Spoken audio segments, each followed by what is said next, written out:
The principle of drift, this is one that I think just as human beings, we are all subject to at different times. I am absolutely no exception to this one either. And it is that when everything seems to be going along well, we stop doing the routine daily habits that actually got us there.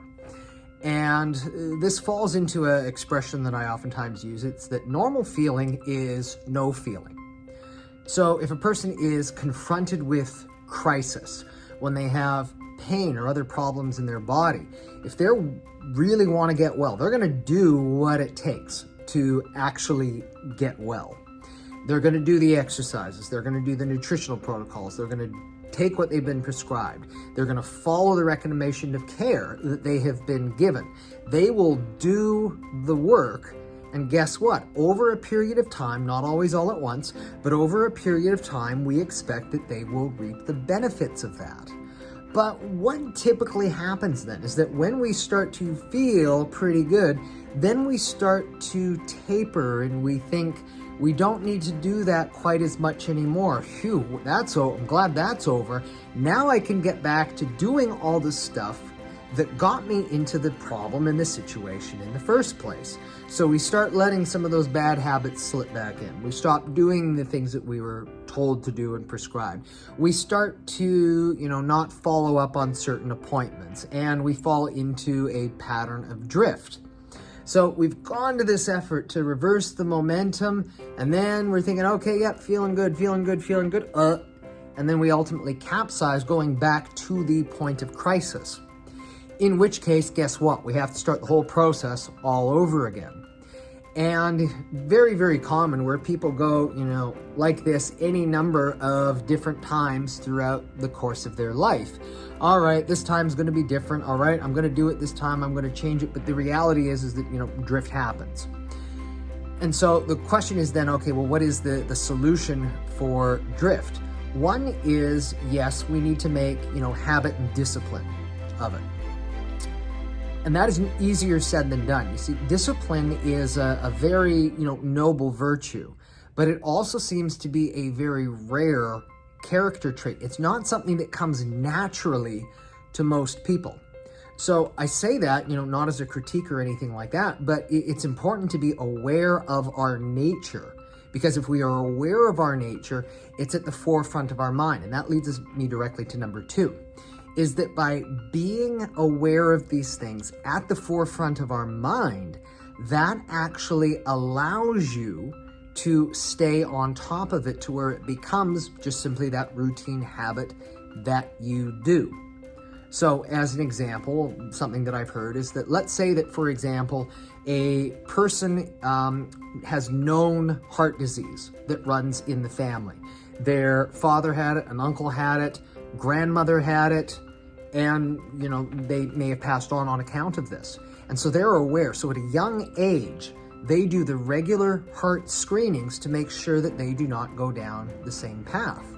And what's very interesting with these people is, even though they have the genetic and the epigenetic susceptibility, these people don't always go on to suffer cardiac disease. Why is that?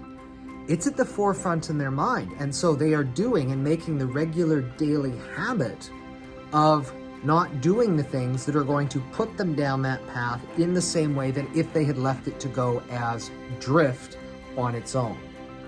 So when it comes to a way of combating drift, one of the things that I do recommend for people is always have some kind of, tangible, goal in terms of, what you might do. So, and I usually recommend, don't tie it to an outcome, tie it to a behavior, and don't make it consecutive.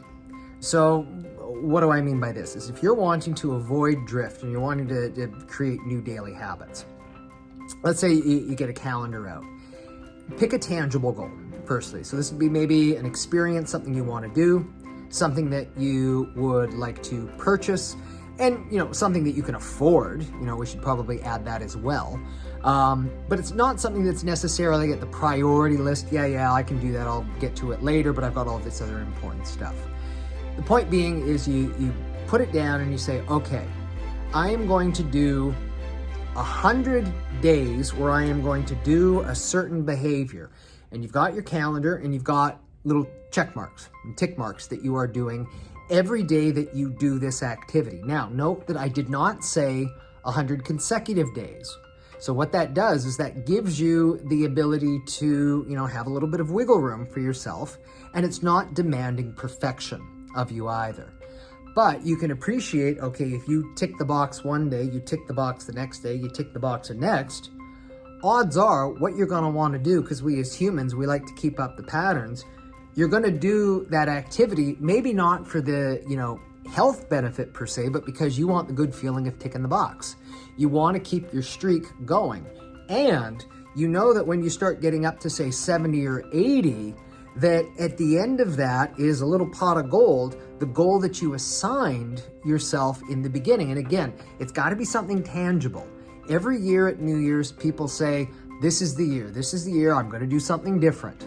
And every year, the vast majority of those people ends up being exactly the same. When you tie it to something that's even greater than I wanna be healthy and well, when you tie it to something tangible, there's a little bit more of an impetus to get it done. And then when you reach that goal, you reward yourself and then set the next level. What would be necessary to continue that reinforcement, that habit? What's the reward that you can assign yourself on the other side? So sometimes these little games, they're useful for switching around and changing the problem of drift. But the big one, first and foremost, is simply put, being aware that this is a human tendency, human nature. We then have to do the best that we can to overcome that so that we can actually have the things that we really want and not just play this game indefinitely. This is how you break it.